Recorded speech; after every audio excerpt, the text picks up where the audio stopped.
Раз, два, три, четыре, пять. Я тебя иду искать.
Баранки, булки, калачи.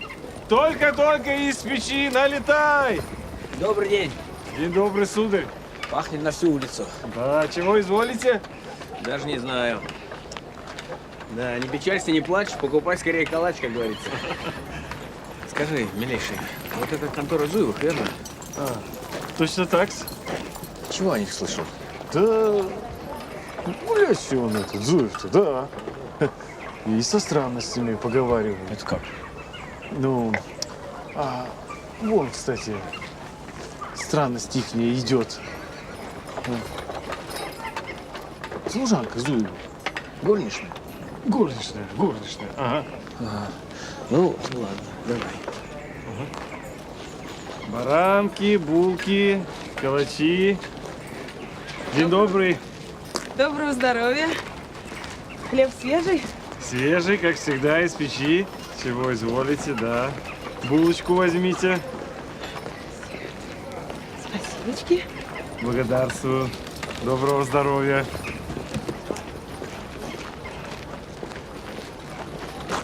Горничная Зуева. Уже год как у них живет, а в лицо-то ее никто и не видал. Никогда. Откуда она? Поговаривают, из Петербурга он ее привез. И из дому редко она выходит. Прячет ото всех. А одевается он, как барышня. В вуалях вся. Таинственно. Ладно. Спасибо, братец. На здоровье. Баранки, булки, калачи.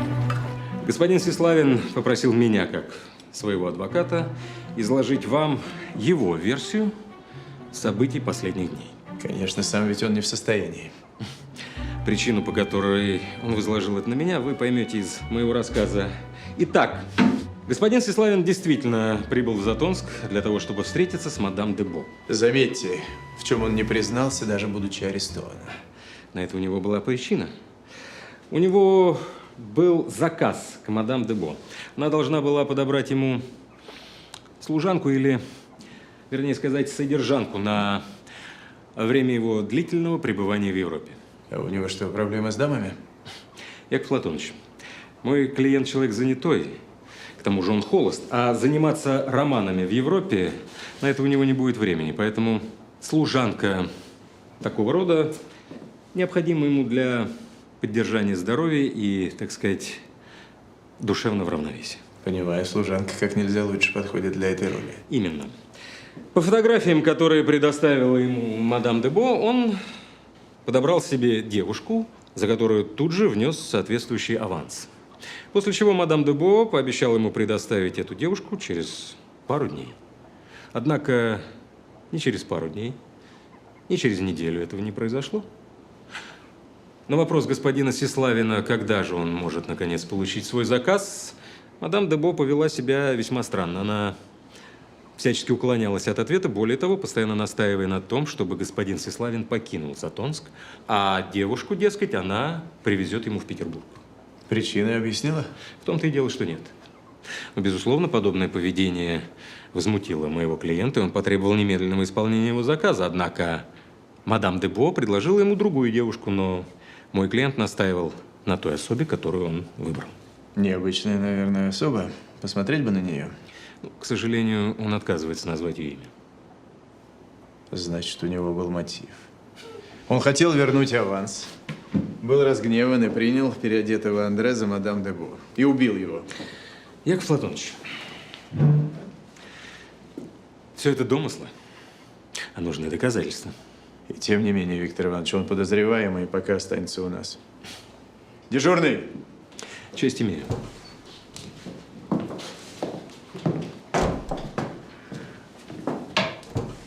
Коробейников пришел? Так точно. Скажите ему, чтобы взял арестованного Сеславина. Мы едем в гостиницу. Слушаюсь.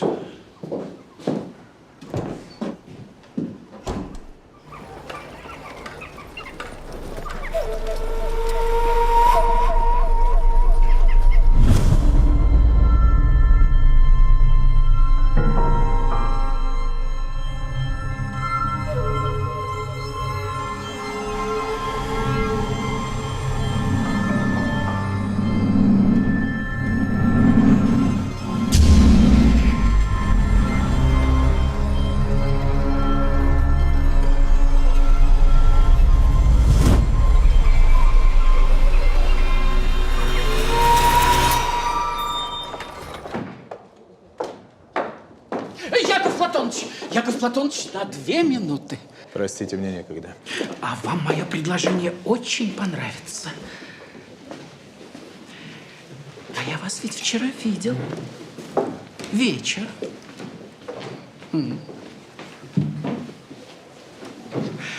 Надеюсь, вы понимаете, что если о вашем посещении борделя станет известно, то ваша карьера, так сказать, и ваша репутация... Нет, ну, конечно, мы все живые люди, Яков Платоныч, но такой чин в борделе... Скандал. Я не очень понимаю, чего вы хотите. Но я надеюсь, что за мое молчание я имею право кое на какие привилегии. Подробности расследования для прессы, улики, версии. И вообще, вы знаете, хотелось бы, чтобы сотрудничество полиции с Затонским телеграфом было бы более тесным. Простите. Антон Андреевич, идите в пролетку, а я закончу с господином Рябушинским и присоединюсь. Ну так что? Любезный, отправьте господина журналиста в арестантскую. За что? За подкуп должностного лица. Яков Платоныч, ну вы меня не так поняли! Да не надо меня в арестантскую!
Какие булочки у вас?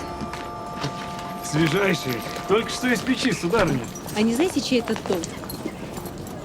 Так это купца Зуева контора. А это должно быть сам Зуев, так? Не, это щитовод птицы. А девушка? А это Ульяна, горничная Зуева. Сударыня, купите булочку.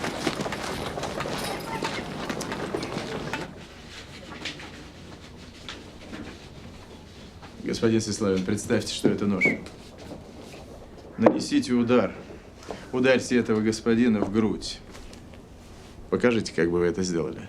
Зачем? Я не буду этого делать, я никого не убивал. Ну так тем более, это и докажет вашу невиновность. Следственный эксперимент проводится. Это просто глупо, господа. А вы разве не левша? Я же видел, как вы писали левой рукой. Я амбидексер, только била я сейчас правой. В равной степени владеете правой и левой рукой? Именно. Можете возвращаться к себе в номер, господин Сеславин. Вы свободны. Из города только до окончания следствия не выезжать. So, каков есть последовательность?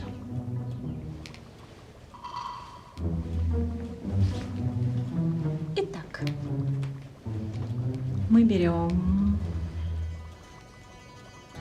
вот это и вливаем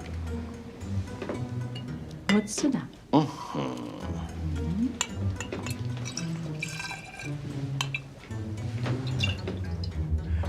What's next? Что потом?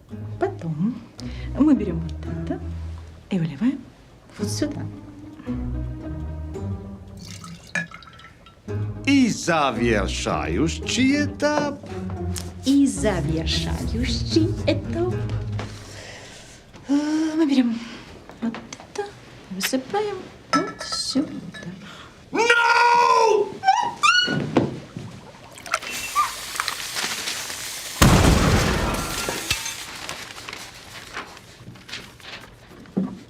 Что случилось, сэр? У нас урок химии. Уходите. Вы в порядке?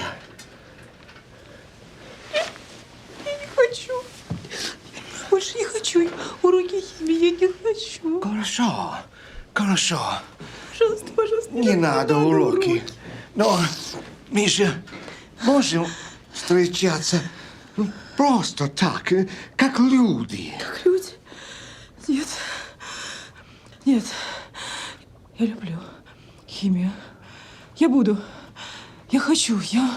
Мне не хватает практики.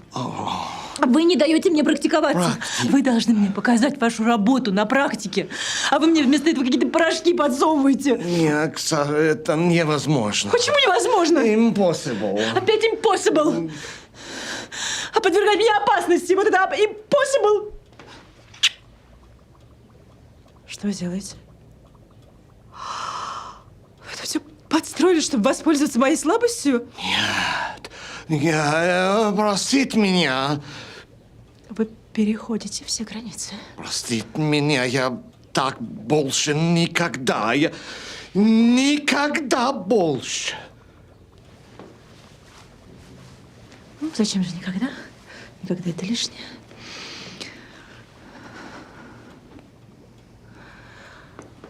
Просто вы торопите события.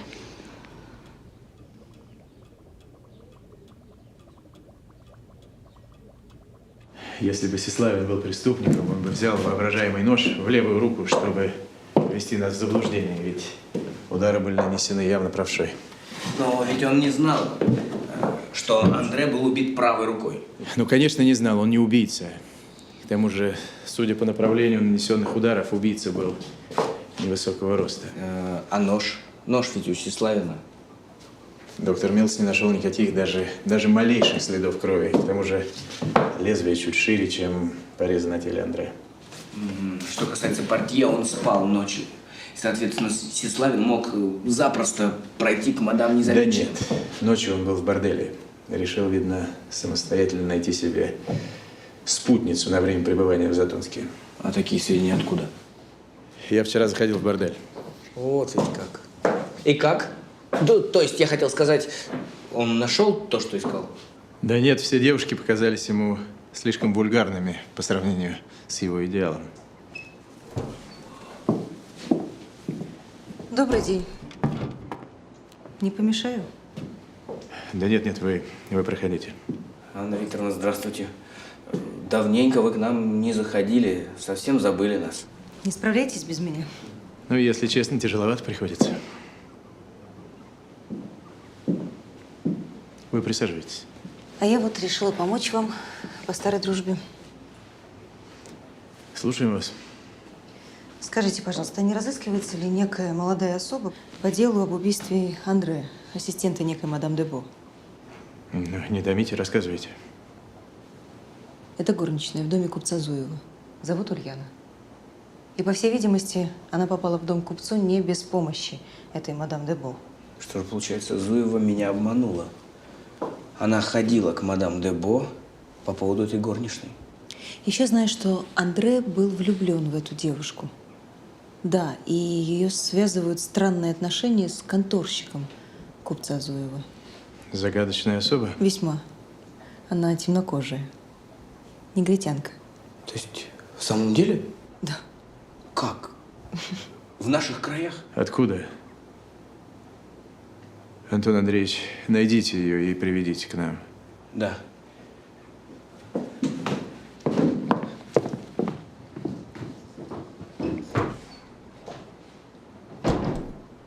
Очевидно, что конторщика и девушку связывают весьма трогательные отношения.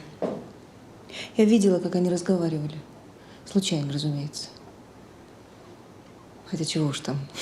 Я подглядывала за ними в окно. Да, знаю, что это ужасно неприлично. А почему же вы решили, что убитый Андре был в нее влюблен?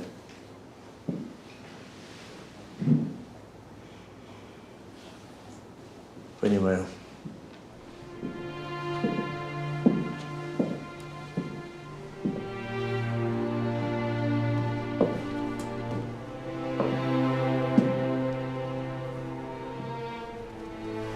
Я.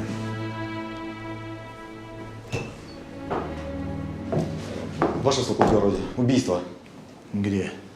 На окраине. В заброшенном доме найдено тело приезжей дамы. Значит, даму обнаружили мальчишки, перепугались сильно. На их крик прибежал городовой. Ну, а тут вот.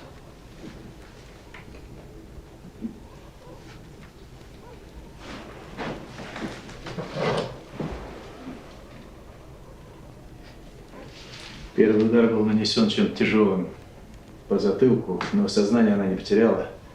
Сумела выхватить нож, спрятанный под подвязкой. Видите? Царапина от рукоятки. Она пыталась подняться, выхватила нож и получила второй удар прямо в темечко. Ну, на ноже тоже кровь. Значит, она успела достать убийцу. Непростой это нож. Даг де путу де вертю, что в переводе означает кинжал шлюхи. Или добродетель. Характерное, не очень длинное лезвие. Вполне возможно, что им и был убит Андре. Вы наведите справки, может быть, кто обращался с медицинской помощью, с колотыми резанными ранами. Слушайте.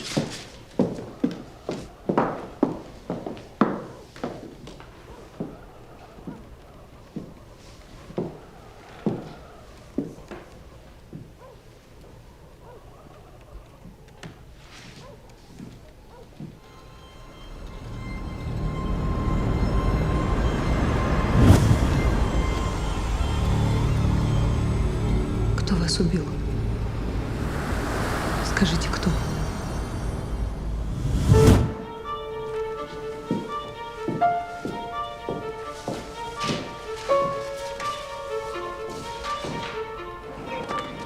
Вот здесь башню убили.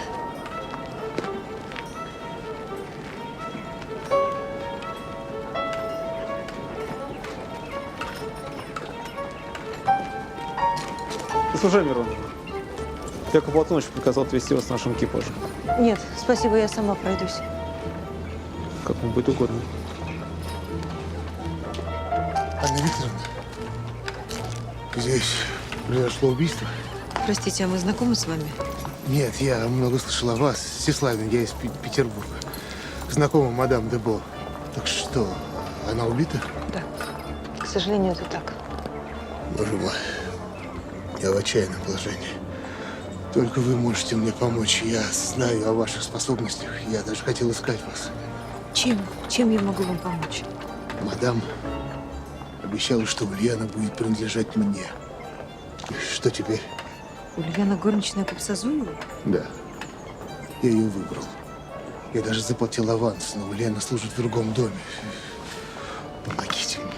Так вы хотите, чтобы я вам деньги помогла вернуть? Нет, что вы, дело не в деньгах. Я хочу, чтобы Ульяна была моей. Чтобы ушла от этого Зуева. А вас, простите, экзотика привлекает? Экзотика? Да что вы можете понимать? Простите. Помогите мне. Поговорите с ней. С Ульяной? Вы издеваетесь надо Да мной? нет, что вы, с мадам, ну, с ее духом. А дух мадам чем может вам помочь? Мадам что-то знала про Ульяну, что позволяло ей держать ее в повиновении. То есть вы хотите сказать, что мадам шантажировала девушку? Я очень вас прошу связаться с духом мадам и узнать у нее про эту тайну. Для меня это будет ключиком, чтобы получить Ульяну. Получить теми же угрозами и шантажом. Но почему сразу угроза, шантаж? Вы поймите, девушка уедет из этой глуши, увидит Европу, заживет совершенно другой жизнью. Нет, господин Сеславин, извините, но помогать вам я не стану. Но вы должны! Что, простите? Я умоляю вас. Я жить без нее не могу. Мне некому больше обратиться, мадам мертва. Андре тоже. Хотя Андре имел свои виды на Ульяну. А это вы откуда знаете? Так он крутился около конторы с этим счетоводом Птицыным. Птицын приходил к нему в номер. Я тоже сначала думал действовать через Андре, но он деньги взял, а делать ничего не собирался. Все-таки я не стану вам помогать. Извините. Ладно.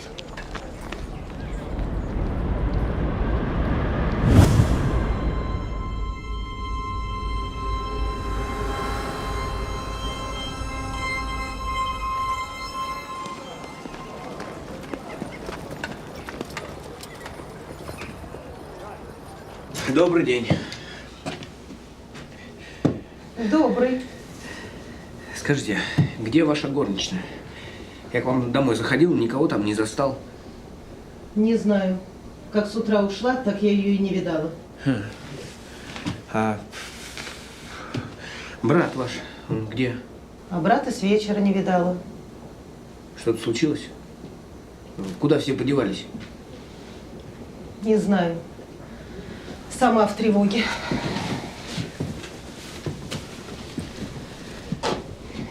Брат иногда в кабаках гуляет. Есть такой грех.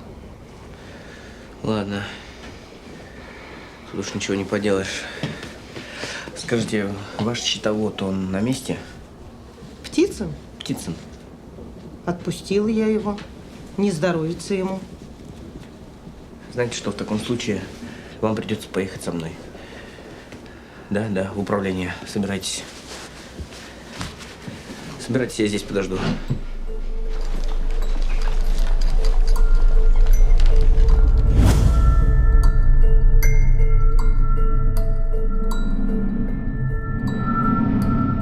Ты не смеешь! Не смеешь! Не втравливай ее в эту историю! Подлая! Старая! Ты не стоишь ее мизинца! Развратница! И торговка развратом!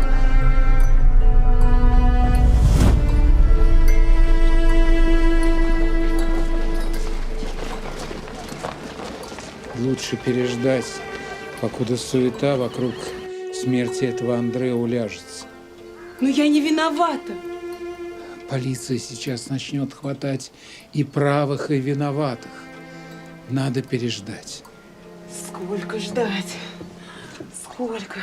Ну, несколько дней, неделю. А что я скажу Евсею? Где я была? Да что-нибудь придумай. А если он узнает, что я была у тебя? Будешь сидеть тихо, не узнает.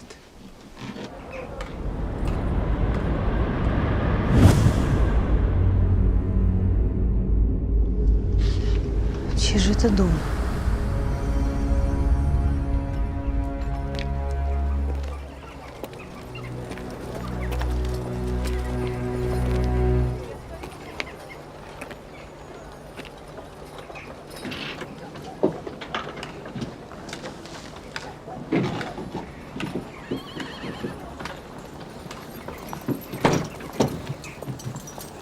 знаешь, ведь не могу я за тобой на чужбину, в Европу. Разлучат нас. Плохо? Может, тебе не ходить? Нет, я должен быть в конторе на виду, а ты из дома не могу.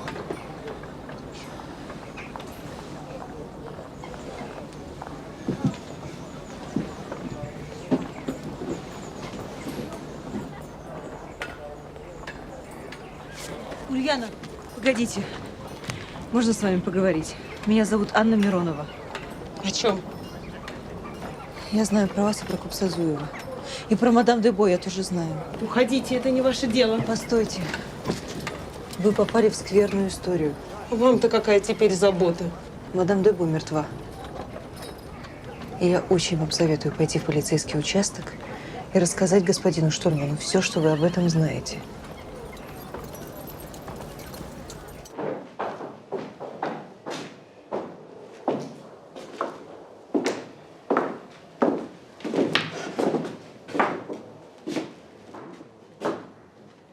Кто такой? Купец Зуев. Задержан на улице. Вон оно как, на ловца и зверь бежит. Похоже, нам сегодня везет. Смертельно пьян. Подрался. Есть рука в крови. Открывай.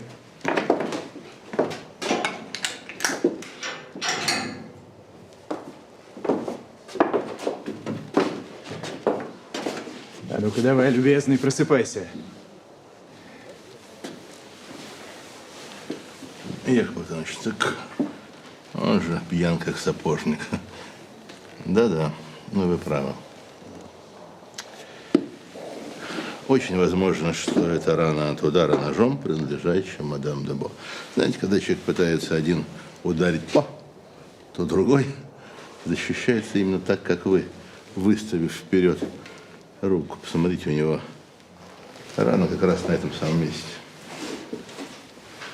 Приведи его в чувство и на допрос ко мне. Слушай.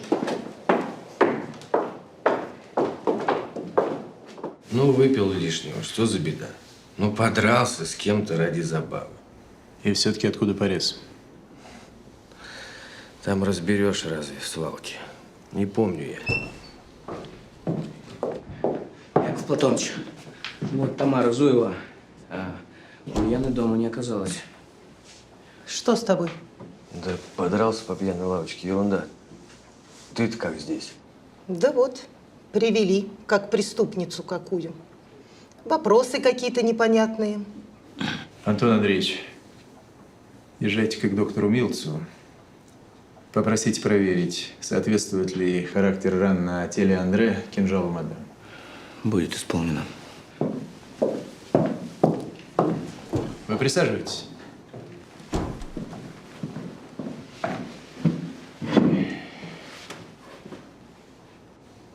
Ну и где ваша горничная? А где она? Не знаю. С утра ее не видела. Наверное, по магазинам шляется. Вопрос у меня к вам к обоим. Что вас связывало с мадам Дебо? Какую еще мадам? Не знаю я никакой мадам. Ну, сформулирую по-другому, как горничная оказалась в вашем доме. Как оказалось, нанял. А при чем тут вообще Ульяна? Ну, необычная она горничная для наших мест. Да все из-за нее. Из-за эфиопки этой. Как она в дом к нам пришла, так вся же наша жизнь наперекос пошла. Молчи! А я не буду молчать. Выгони бесовку. Да я тебя скорее выгоню. Приворожила басурманка. Да крещеная она. Это хорошо, только история другая. Познакомились вы с Ульяной в Петербурге, когда были там проездом. Воспользовались услугами мадам Дебо. Увидели Ульяну, наняли ее как горничную и привезли ее сюда, к себе. И все бы шло хорошо, если бы не господин Сеславин, которому она была обещана после окончания контракта с вами. Но только отпускать вы ее не хотели. Да и сама она не хотела от вас уходить. Вот и закружилась кутерьма. Сеславин требовала, а мадам Дебо давила на Ульяну. А сестра ваша умоляла мадам Дебо забрать эфиопку. Вот Сеславина и дает взятку Андре. Так ты что, ходила к этой мадам у меня за спиной? Да ходила. Думала, если эфиопка уедет, может, ты в ум придешь. Змея. Мне вот что интересно, кто из вас убил мадам? Вы, чтобы отомстить за эфиопку, или вы за то, что она хотела забрать у вас горничную? Не помышляла я об этом. И Евсей не мог. Да не помнит он ничего. Да не мог я, не мог. Не в чем мне каяться. А на мне нет вины. Хотите верьте, а хотите нет. Ваше сугубо, тут к вам, говорят, срочно.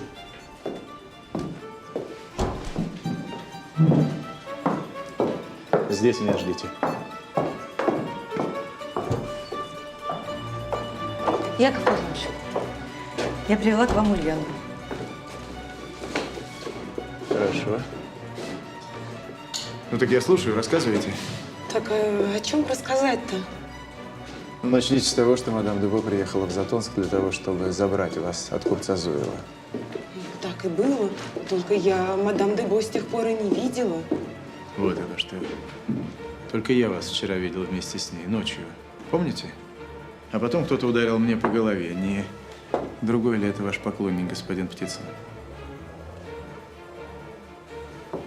Не хотели вы расставаться с купцом Зуевым. У вас были все основания желать мадам смерти. Я не убивала никого. Можно я пойду? Нет. Вы задержаны по подозрению в убийстве.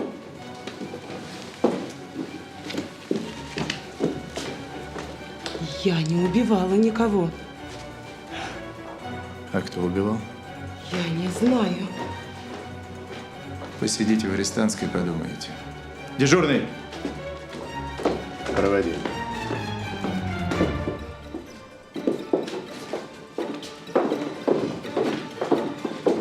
Вы с ума сошли? Какие у вас основания для этого? Посидит, станет покладистей. Знаете, я не узнаю вас, Яков Платоныч.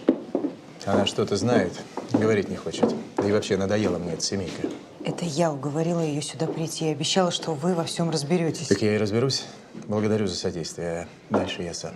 Яков Платоныч, прошу прощения, Анна Викторовна, на минуточку. На этот раз, Яков Платоныч, вы превзошли себя. Благодарю. Арестовали всю семью Зуевых, включая прислугу. У каждого из них был повод желать смерти мадам Дебо. Остается узнать, кто именно убийца. Этим я и занимаюсь. А Рябушинского за что арестовали? Он-то в чем провинился? Господин Рябушинский своим вмешательством ставит под угрозу все следствие. Собирается передать огласке секретные сведения. Дух Андре, вызываю тебя, явись мне.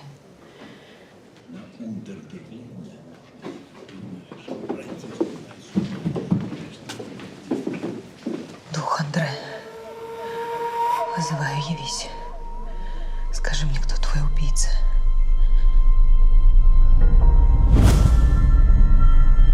Я больше вас не боюсь.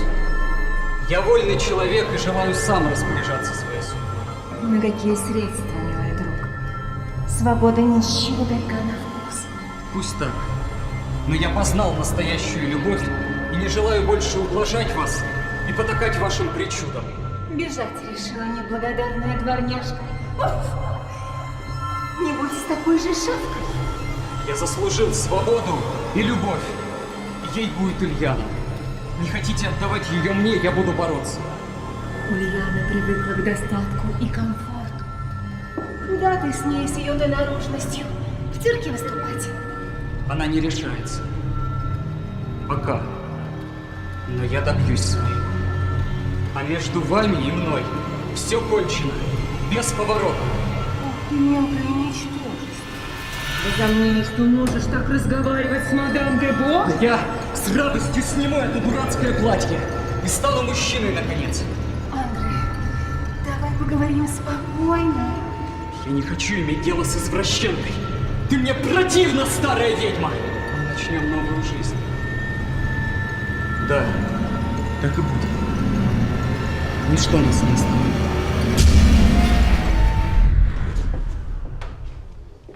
Доложите план ваших действий. Опрашиваем подозреваемых. Еще пару дней, и они дадут признание. Но пока они должны быть под арестом. 2 дня. Даю вам всего лишь 2 дня. И Рябушинского отпустите. И это не просьба, это приказ. Андре, я слышу вас. Я могу вам помочь. Мадам Дебо должна быть наказана и людским судом. Все должны узнать, что она не жертва, а убийца.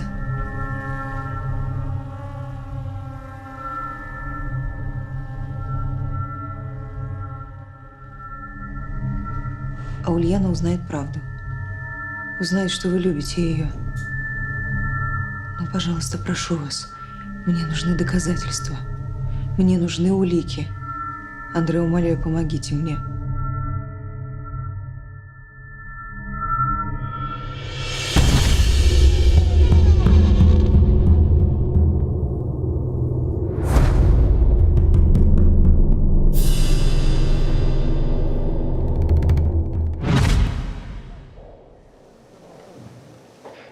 Господин Рябушинский, у меня с мелкими шантажистами разговор короткий. Так я ведь это... В данном случае вы пытались раскрыть сведения, являющиеся государственной тайной, касающиеся секретных действий полиции. И вы хоть сами понимаете, чем это грозит? Нет.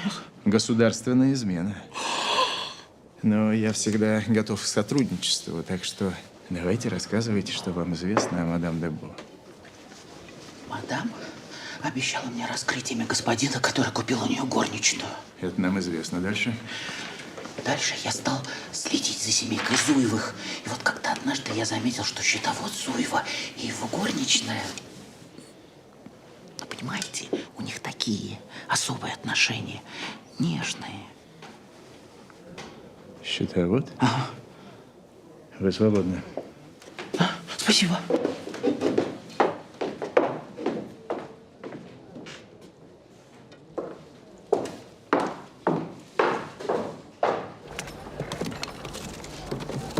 Что мы пытаемся найти в этой грязи? Твой дух мог уточнить? Пеньюар мадам Дебо. Там должны были остаться следы крови. Не проще ли в полицию было обратиться? Ну уж нет. Чтобы Штольман меня опять насмех поднял. Нет. Сами найдем. Ладно. Ладно, не впервой. Подожди.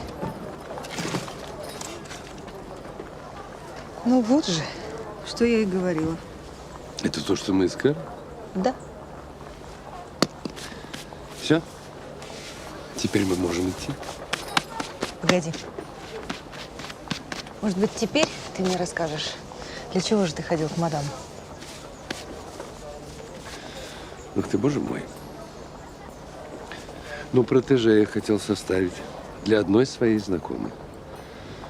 Я хотел, чтобы мадам Дебо поучаствовала в ее судьбе, пристроила в приличный дом в Петербурге.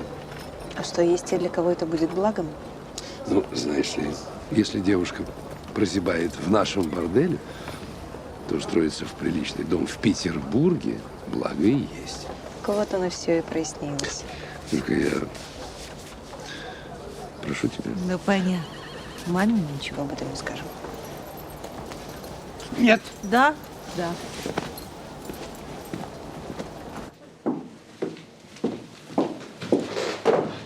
Сергей Степанович, добрый день. Господин Штольман у себя? Господин Штольман отсутствует. Где-то в городе. Вот это, передайте ему. Пожалуйста, это очень важно. Ну, хорошо. Скажите, что от меня. Хорошо, передам. Так у нас завсегда с документами порядок. Да, видно, служащие конторы ваши люди старательные, проверенные. Что правда, то правда. Евсей Данилович умеет подбирать людей. Да, только получается, сам на груди согрел у себя убийцу. Кто убийца? Так кто? Ульяна, горничная его. Она мадам убила. Да, не может этого быть. Вы что? Призналась она, что жила с купцом Зуевым по договору, который ей устроила мадам Дебо. Время вышло, вот мадам ее обратно начала требовать.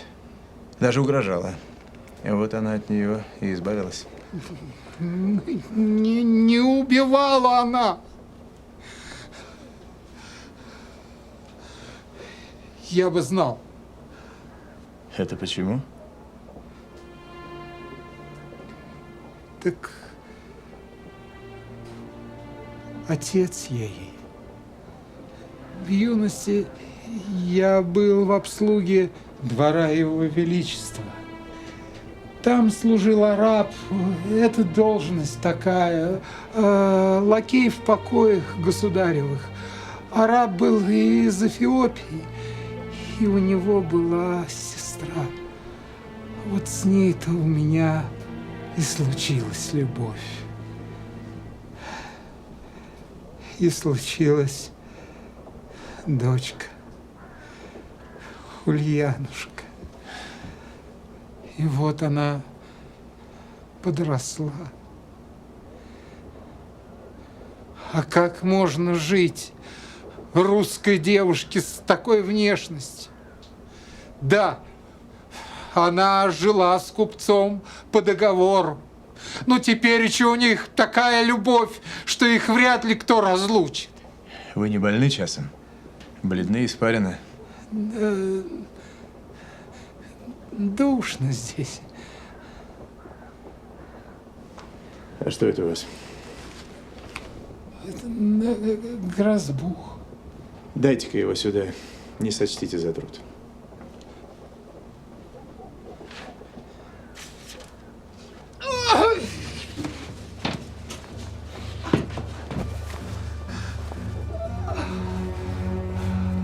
Господи. Вы почему же к врачу-то не обратились? Теперь ее у меня заберут навсегда. А я не могу без дочери. Я и так ей всю жизнь сломал. Мадам Дебо скупила все мои долги. И все, что теперь мне остается, это следовать за дочерью, чтобы рядом быть, чтобы защитить. Я уже думал, что все устроилось, а здесь опять эта мадам с новым клиентом сумасшедшим. Грозилась мои документы долговые предъявить, чтоб, значит, меня в яму долговую. И вы договорились о встрече? Я, правда, хотел договориться. Но она ни в какую.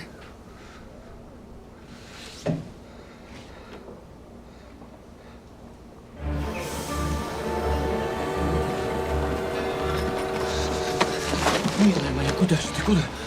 Куда глаза глядят? И я с тобой. Поедем вместе по свету бродить. Хоть в Париж, хоть в Африку. Туда, где мы сможем быть вместе, не таясь.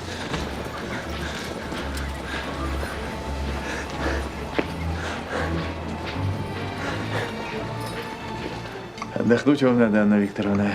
Благодарю за ваш тяжкий труд. Выкопали истину прямо из залы. Да я не устала. Единственное, чего никак не могу понять, зачем Андре было нужно это платье? Мадам испытывала болезненную страсть к Андре, поэтому и заставляла его одеваться в женские костюмы. Кстати, это же платье на первых порах помогло ей оставаться вне подозрения. Первая мысль, которая меня посетила, что покушались на мадам Дебо, но я ошибся. Ну и к тому же этот пеньюар, запачканный кровью, она пыталась его сжечь, а остатки спрятала в ведро с золой. Вы как догадались? Ну, скажем так, мне подсказали. А Сеславин, он так и не смог получить Ульяну. А мне показалось, что у него…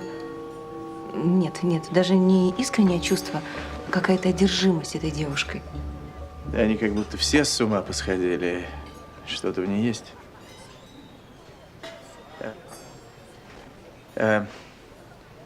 Сеславин, он просил вас о помощи?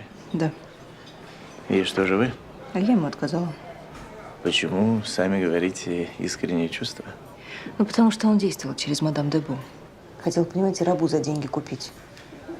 И я не стала ему помогать. Но ваши слова, настоящее чувство оправдывает все. Все. Кроме лжи.